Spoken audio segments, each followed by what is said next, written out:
direct deposit, just hit, I'ma take a Uber. I be shooting at you with shells, it ain't no Cooper. Shit, I might even hit you with jazz, but these ain't no boosters. I'm still the plug, had to drop a bag, I took bro a scooter. Jumping out mid-flight with a couple bags, I feel like TB Cooper. Watch me, I'ma just need like 2 shots if there are 3 intruders. Yeah, I'm seeing all them stop and stare, but I just keep it moving. No, I can't stop winning, so you know them boys just keep on losing. Alright, what's good everybody? It's your boy Philly Flexer back in the building again today. Hold on real fast. You know how I gotta do it sometimes, so wouldn't that give me a little sip in? But today, we gonna chill, we gonna relax, or whatnot. We gonna watch some Patrick CC and see what he talking about today or whatnot. I love watching his videos and seeing what's going on, but I thought I might as well start doing some reaction videos to him since I watch him anyways. Man, I don't know what to tell you. This one right here, let me bring it up real quick. There we go. The death of the mainstream. I saw the title and I was like, I gotta see what we actually talking about it here, because the thumbnail was actually already crazy, but I just want to see what was going on in this. So anyways, make sure y'all like, subscribe, all that good stuff right there or whatnot. Trying to get my first 1K, and let's see what's going on. Shout out to Patrick CC. Link will be down below to the original video. There is more high quality content available than ever before, and yet most people feel like there is something missing. There was once a time where it felt like we were all on the same wavelength when it came to entertainment and pop culture. Everything felt more impactful. Movies were bigger, music spread further, famous people were actually famous, awards meant something, and if there was a shocking story in the news, it was impossible to miss. It was much easier to have your finger on the pulse of pop culture, and it created this bond that we had together as strangers, and we took it for granted, because now that that bond is gone, the world of entertainment, music, movies, shows, social media feels oversaturated, confusing, and dull. I bet most of you can relate to this. How many times these days does someone say to you, "Hey, did you hear about," or "Hey, did you see," and not only is your answer no, but you literally have no idea what they are talking about. Okay, I see exactly what we're talking about now. So I'm gonna start this off by prefacing like this.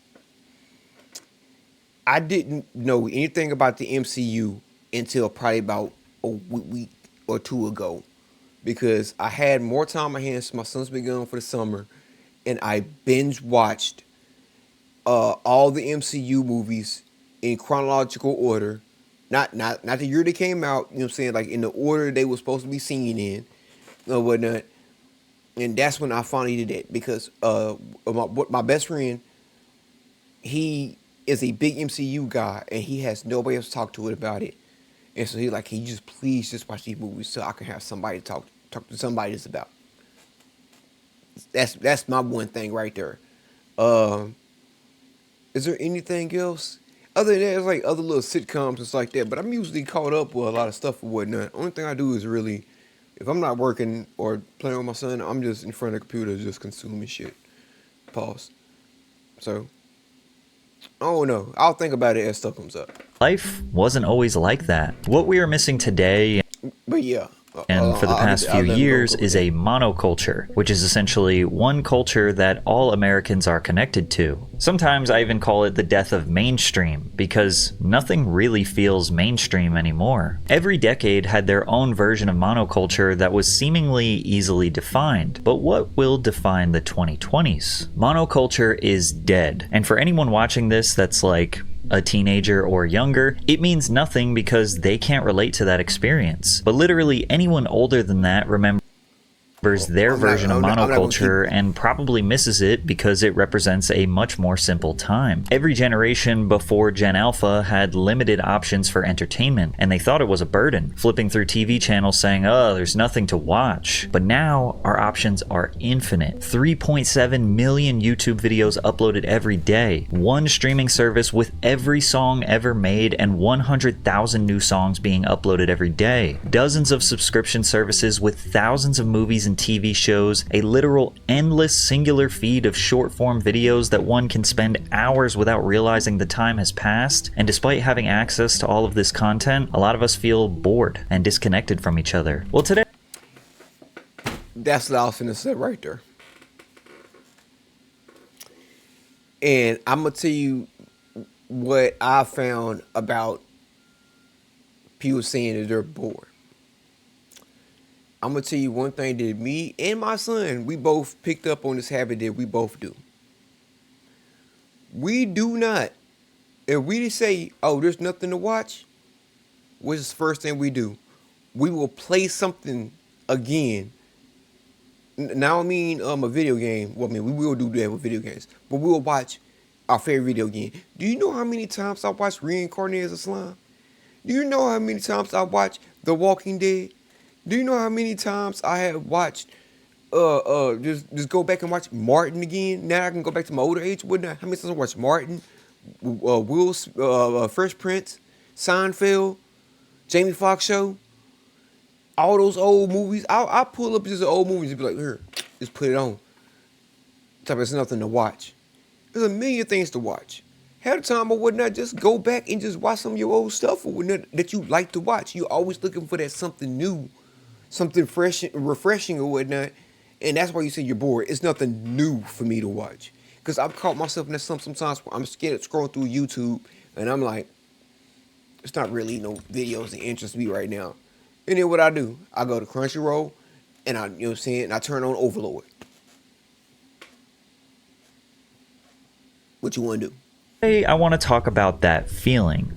That feeling like something is missing. I believe it is tied to the death of monoculture. So let's dive into how we got here, where it went wrong, and actually why some of you might consider it to be a good thing. Entertainment has always evolved based on the available technology. The easier it is to consume, the less impactful it is. Movie theater ticket sales had their all-time peak in the US in 1946. Over 90 million weekly admissions were recorded, which means that about 60% of the US population went to go see a movie that year. Now, were movies objectively better in 1946?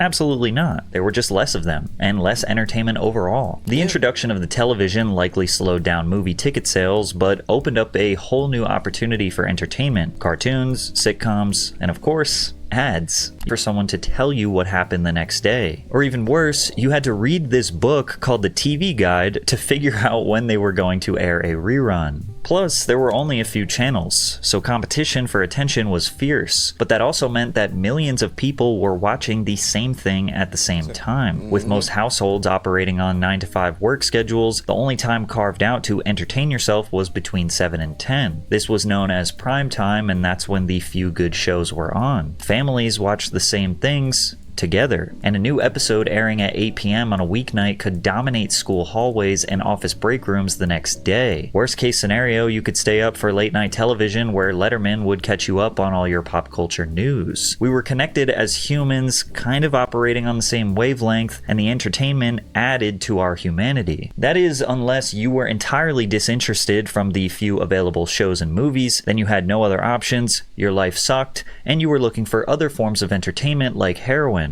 But at least back then, it didn't have fentanyl in it. But the way people consumed movies and televisions stayed relatively the same for decades. By the 1970s, 95% of households had a TV in it. And then in the 80s and 90s, there was a massive uptick in available entertainment, like an entire TV channel dedicated to showing music videos, or an entire channel dedicated to showing cartoons. But even with more niche options, primetime shows still dominated pop culture, and Americans still felt a sense of togetherness through a somewhat limited availability. Yeah, if you didn't watch like Friends or Martin or Seinfeld or anything like that or whatnot, all the way up until like the era of when The Walking Dead started, The Big Bang Theory, all the right there or whatnot. I think that was like the last era with everybody, How I Met Your Mother, King of Queens, stuff like that or whatnot. That was like the last era of when people actually all watched the same show. And then after that, it was just like, I'll watch it when I get a chance to. Is music not hitting the same anymore? Doesn't it feel like you used to have a connection with others based on a... No, I'm not saying no. I mean, it's not the fact it's not hitting the same more. It is still hitting the same. People just can't get out of their old habits. a shared love for the same music? Well, music had a similar permeating connection to monoculture with a few key differences. For most of the 20th century, music was somewhat of a luxury. Today, for $15 a month, you can get access to every song ever made and 100,000 new ones uploaded daily. $15 used to get you one album, and you had to take your happy ass to a record store and physically buy it. And if the album was in high enough demand, they might not actually have it. And that seems like a dumb thing to say, but in our modern culture, entertainment is never not available to you. These stores often had a strong sense of community and served as a gathering place for music fans. It wasn't unusual for artists to stop in and play mini concerts or sign albums before an appearance in a particular city. When people bought an album, they were now invested. They worked hard for that money. So to get the value back, they actually listened to the whole thing. They even tried to like the songs that they didn't initially like because they paid for it, which ultimately made them appreciate the artistry on a different depth. This uninterrupted focus on the music built a deeper connection from the fans to the artist. Fans had to imagine what their favorite musicians were like based on lyrics, a few interviews, and carefully staged photographs in magazines or posters on their wall. There was a mystique. Pop stars felt larger than life, almost like fictional characters, which is why people would pass out at the mere sight of Michael Jackson. Today we have countless interviews and endless access to all of their thoughts and opinions on social media. That mystery is gone. Artists are more accessible than ever, and because of that, they feel less special. And since music was basically a luxury, most people didn't have tons of disposable income to buy every release they wanted to listen to, so they typically resorted to listening to the radio or watching MTV. You couldn't Hold on, before you even continue there, and what you would have to do is, you would have to take like you can buy like a Walkman that like you can hit like the play and the record button at the same time, and you would hold it up to the radio on a blank tape, and you know what I'm saying, or a tape that you already had like tracks on, but it was basically like a blank tape or whatnot. You started like laying tracks on. You had to like make sure you was at the right spot, record it on the radio, and then you know what I'm saying, listen to the whole thing or whatnot. And as soon as they stop it, you stop it away there, and then there you have it recorded. And so that was the first era of bootlegging. That was the first era. That was way before LimeWire and all that right there. That was the first era of bootlegging. To me, recording off the radio, and the next thing you know, you had your own little mixtape right there. You never had the full song because radios never played the full song. But you had like a good 85% of it, and you could just. And then once you learn how to dub a tape, oh man. You had to work hard or whatnot if you were broke for your music. And then even, like I said, even if you had the money, like I was a big Hot Boys fan back growing up or whatnot. It took me like 2 months to get the Guerrilla Warfare album or whatnot because I lived in Dallas. I lived in Greenville at the time or whatnot. And it just hadn't got there yet. So one day we went up here to Big T Bazaar. I saw it and I was like, I'm spending my allowance on that. And that's how I copped it. just search your favorite Guns N' Roses song and get that instant gratification. You had to turn on MTV and just wait for it to come on, but in the meantime, you were consuming tons of other good songs that made you a more well-rounded music listener. And that was the same predicament for everyone. So at school dances, parties, or clubs, everyone felt connected because the songs that were being played were the ones that everyone had the same access to. A lot of club DJs today still mostly play music from the 2010s, and a lot of people wonder why they aren't playing more modern music. Like, are we all crippled by nostalgia? Well, not necessarily, but when you play music from the 2010s, you can kind of guarantee that everyone in the club is going to know those songs. Whereas today, everyone just listens to vastly different music. What's considered extremely popular and mainstream to you might literally not be considered extremely popular and mainstream to the person next to you. Today, we have unlimited access to every song ever made. When a new song or album drops, it is just right there in your phone. You don't have to talk to anyone, don't have to buy it, don't have to wait. Most of the time, the artist artist is actually begging you to listen to it, or you accidentally found out about it. You didn't even want to discover it. Most people have resorted to just letting the algorithm decide what music to recommend to them because it's easier than doing all of the effort I just talked about before. Yep. Combine this lack of mono connectivity through music, requiring absolutely no effort to get access to the music, as well as artists not having the star power due to overexposure, and surprise, surprise, music holds absolutely no value to the average casual listener. Once we entered the 2000s, the rapid advancement of available technology caused a dominant monoculture to become more fragmented. TVs were becoming cheaper, bigger, and higher quality. The internet was getting faster, becoming easier to access and navigate. Cell phones were in everyone's pocket. Hey, my favorite phone ever, the Sidekick. Don't hit me.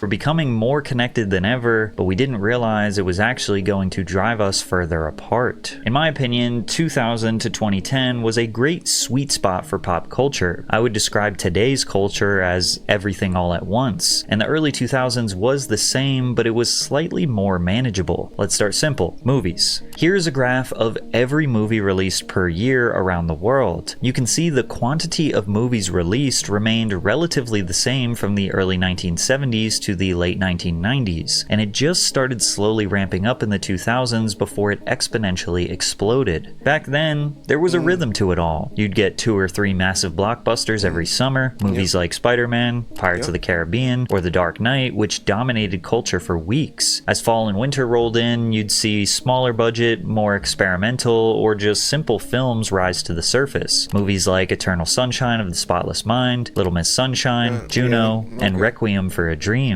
Everyone kind of knew what was coming and when it was coming, and that predictability created a shared sense of anticipation. Even smaller budget films had a shot at becoming massive, and the reason they had a shot was because people actually went to the theaters. Our last peak in movie theater ticket sales was in 2002 when 1.5 billion tickets were sold. But even if you didn't go to the theater, we had these really cool things called DVDs, where you could buy the movie that you missed and watch it at home. And if you didn't want to commit to buying it, no worries. You could rent the film for a few bucks by going to this magical place called Blockbuster. This is a Don't make it seem like Blockbuster the only place about there, whatnot. We had Blockbuster, we had Hastings, we had Hollywood Video, and then you had your local mom and pop shop. I just hate how people just glaze Blockbuster wasn't like they was the only place ever, but there was other places. Store where you could essentially browse all of the movies that you didn't get the chance to see. You would actually talk to the employee who worked there, and they would give you a recommendation or tell you what everyone else is renting. Sometimes a movie was in such high demand that all of their copies would be rented and you couldn't get it. Imagine that. Imagine any form of entertainment being unavailable for you today. Scarcity created demand, and it made the film more exciting. It made you want to watch it more. Most of those crappy yet special early 2000s comedies were the perfect films to pick up at a Blockbuster, and people loved that place. And about time you saw the movie,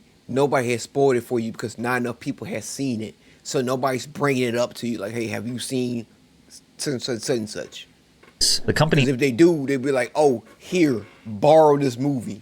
Earned $5 billion in revenue in 2004. The point is that you and everyone around you had this physical connection with the entertainment and was actively using their brain to choose what they wanted to consume. TV still had a somewhat similar rhythm in the 2000s. Primetime was still valuable airtime. MTV was in its best era, in my opinion, having a plethora of terrible yet oddly captivating reality TV shows and experimental series while still having their sister network, MTV2, play music videos 24/7. It was one of the most versatile eras for mainstream music, with lyrical rap, crunk rap, rock, emo rock, country, pop, EDM, R&B, and countless other genres in a healthy rotation on MTV and the radio. It was just on the cusp of being overwhelming, but having it all contained on MTV and VH1 made it still manageable to keep up with. Kids were absolutely consumed by Nickelodeon, Disney Channel, and Cartoon Network, which were 3 separate networks that each had 2 to 3 shows worth paying attention to in their respective eras. We still had a healthy separation between our personal lives and our school and work life from 9 to 5, only entertaining ourselves lightly in the morning and in the evenings. We didn't have a phone to distract us from literally every millisecond of boredom. The entertainment options still felt limited enough that you could feel like everyone around you was on the same wavelength. Plus, we were still at the mercy of knowing the schedule of when new shows were going to air. But that started to die when cable companies provided DVR capabilities. You could now record your favorite shows and movies and watch them later whenever you wanted.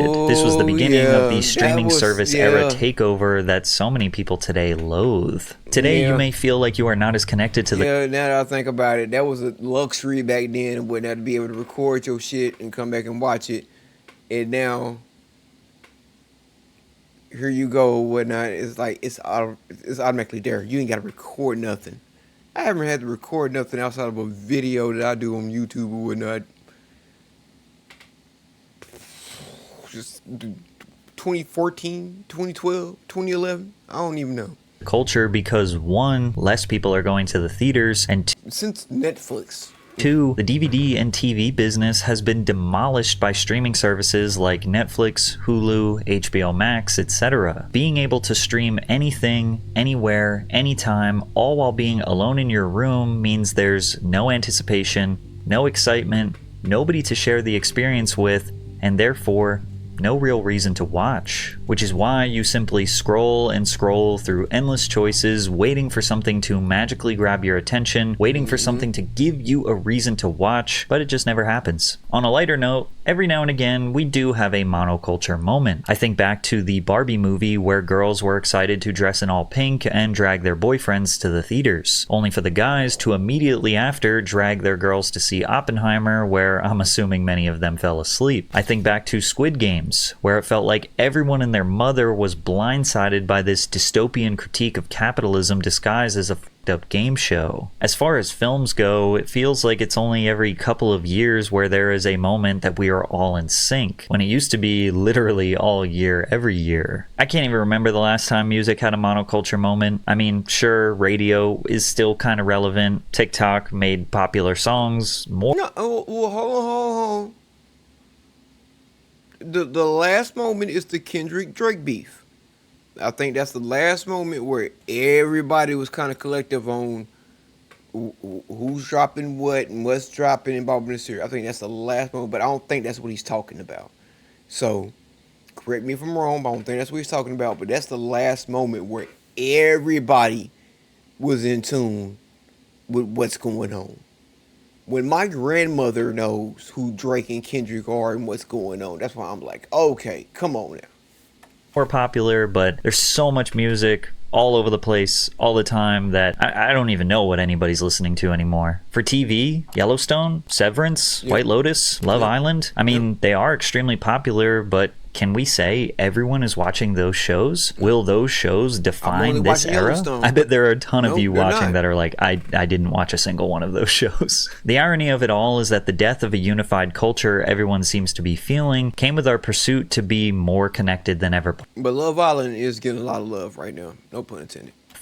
Because the adaptation of the internet and social media into our everyday lives was the nail in the coffin for monoculture. By the turn of the century, everyone with extra cash had a computer somewhere in the house. Our parents were using them to basically replace what the newspaper did for decades. As the desktops and internet connection got faster, we looked at forums, chatted through AOL Instant Messenger, played simple flash games on Newgrounds, and even bid on random antiques from eBay. Being connected to random people all over the world was beautiful. You were no longer limited to the thoughts, beliefs, and interests of those in your geographical location. The internet was still somewhat difficult to navigate. You know, there was a time when Google didn't have all the answers. You had to check other search engines like Yahoo and my favorite, Ask Jeeves, to find what you were looking for. Videos would take forever to load, the quality was often terrible, and sometimes just straight up didn't work. Using the internet kind of felt like exploring uncharted land. That friction, scarcity, and lack of instant gratification was what what made it special. It was worth working for. Today, we just expect things to work. We demand convenience, and we are willing to give up our human autonomy for it. Initially, the entertainment industry as a whole saw the internet as a threat because of piracy. Suddenly, millions of people could download movies, music, and TV shows for free through networks like Napster, LimeWire, and torrent sites, completely bypassing traditional revenue models. Studios, labels, and networks feared the collapse of their business structures, as physical sales and TV deals were at the risk of being replaced. The internet stripped them of control, and for the first time, the consumer had the power to access content without paying a cent. From the consumer's perspective, the logic was simple. Why pay for something when you can get it for free instantly? Piracy wasn't just about being cheap, it was about convenience. Buying a CD or DVD meant going to a store, spending 10 to 20 bucks, and hoping you'd like the full album or movie. Then again, people didn't realize the nuanced value of the additional human experiences they got while consuming entertainment. All that driving to the store, talking to people, limited inventory, sitting on a sticky theater seat, that was all just considered to be an inconvenient cost to getting what you wanted. But you couldn't argue against the value that the internet brought to individuals. It gave everyone a voice, a platform, and endless options tailored exactly to their preferences. And that ramped up significantly in 2003 when MySpace became the first widely accepted platform for social media. By 2005, the platform had around 300 million users and had an estimated valuation of over $10 billion. The platform allowed people to share their personal passions and stories as individuals. If nobody in your real life aligned with your interests, you would be able to find a community of like-minded people online. People started calling random strangers on the internet their friends. They became invested in their lives, wanting to know what they were doing in their geographical location. Your connection to random people around the world started to make you disconnected from those physically around you. Slowly, the digital world began to feel more important than the physical one. As platforms evolved, first with Facebook, then Instagram, and eventually TikTok, the focus shifted even further away from a shared experience and towards personal branding. Algorithms were designed not to connect people as a whole, but to keep you personally engaged, feeding. That's mad. My dog started moving. That's mad crazy how like you think about that now, whatnot. How like when you was on Facebook, MySpace, even like the first stages of like Twitter and stuff like that or whatnot, you kind of pick and chose what you wanted to follow, blah blah blah. And now it's just like we think you might like this, we think you might like this, and it's like it's a good thing for the creators, but at the same time, it's like now you kind of just give me too many options, so it's kind of weird. You content you already agreed with or found entertaining. The internet became less of a town square and more of an echo chamber, reflecting only your own tastes, beliefs, and biases. And that's what it is right there or whatnot. So now all of a sudden, that's the only thing. I be telling my friends that sometimes. I say I feel like sometimes you're in your own little world of entertainment, and you want people to join your world, but sometimes you don't get people to join your world. You be like, well, come watch this. I like this. And I'm like, yeah, okay, I'll watch it. And they be like, it's all right. Back at you, just so you wouldn't click off the app. Social media stopped being about community and became a stage where everyone was the main character of their own story. It made individuals feel more powerful than ever, which could be considered a good thing, but it also created a cultural landscape more narcissistic, divisive, and isolated than any era in history. So the reason why movies, TV, YouTube, social media, and literally all other forms of entertainment don't feel the same is a combination of really complicated nuances. However, with a shift in mentality, you could look at all of this as a good thing. If you are a strong-minded individual, introverted, or just someone who doesn't really care about a sense of community and those around you, you are in the golden ages. For decades, if you didn't fit into the narrow lens of what the mainstream deemed valuable, if you didn't like the biggest pop star, or wear the right clothes, or relate to the 5 TV shows everyone else watched, you were invisible. You had nowhere to go. You were the weird kid, the quiet one, the one who didn't belong. But now the internet gives you infinite options to find belonging. And literally any interest you may have, no matter how unique it is, chances are there is a niche community where someone like you isn't just accepted, you're celebrated. Do you like wolves eating watermelons? So do 61,000 other people. Do you like stapling bread to trees? So do 335,000 other people. Today, a girl who was once mocked in school for drawing anime characters in her notebook can become a full-time artist with a fan base of thousands or millions. A kid who was laughed at for making weird songs on his cracked BandLab app can go viral on TikTok and then chart on the Spotify Viral 50. A filmmaker with no connections and no budget can put their short film on YouTube and have it resonate with millions of people around the world. These stories were impossible in the monoculture era because the gatekeepers decided what was and what wasn't. Before the internet, independence was next to impossible. And that's what I'm saying. It's good and bad at the same time.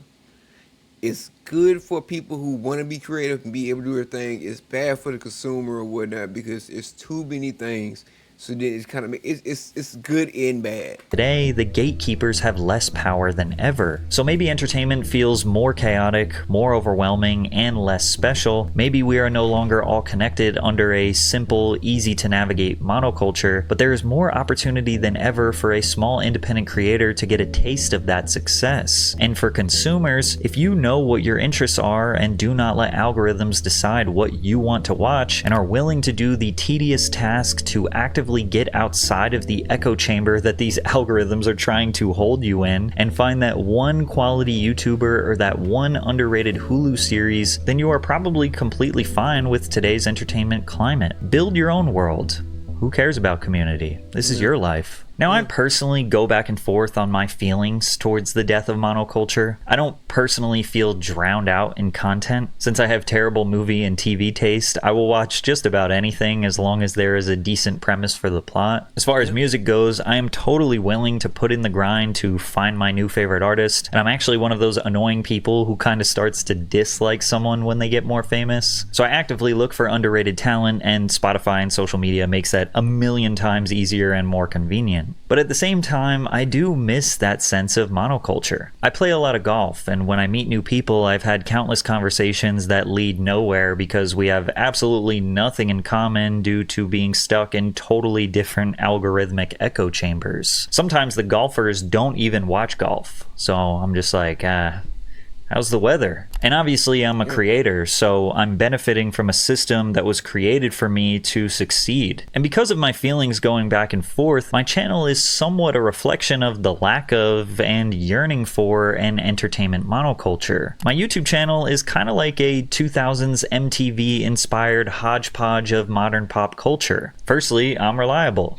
posting every Monday at 3:15 p.m. Eastern Standard Time. And every week we talk about something pop culture related. Sometimes it's music, sometimes it's film, sometimes it's internet personalities, sometimes it's a comedian, action sports star, politics. The modern YouTube algorithm wants you to keep making the same video over and over with the same thumbnails and dominate one specific niche, which is why you see so many successful channels being repetitive, because that is literally what works. I try to keep a balance.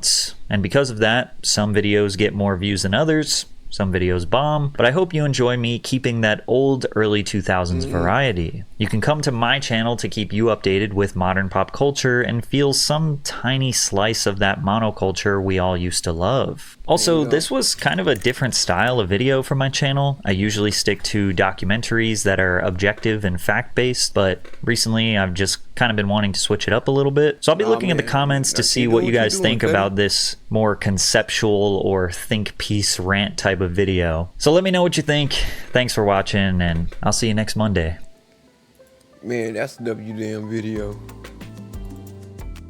This being here or whatnot, he broke it down to you or whatnot, like how we used to actually be a culture on how things are. And then now now don't get me wrong. Hold on, don't get me wrong.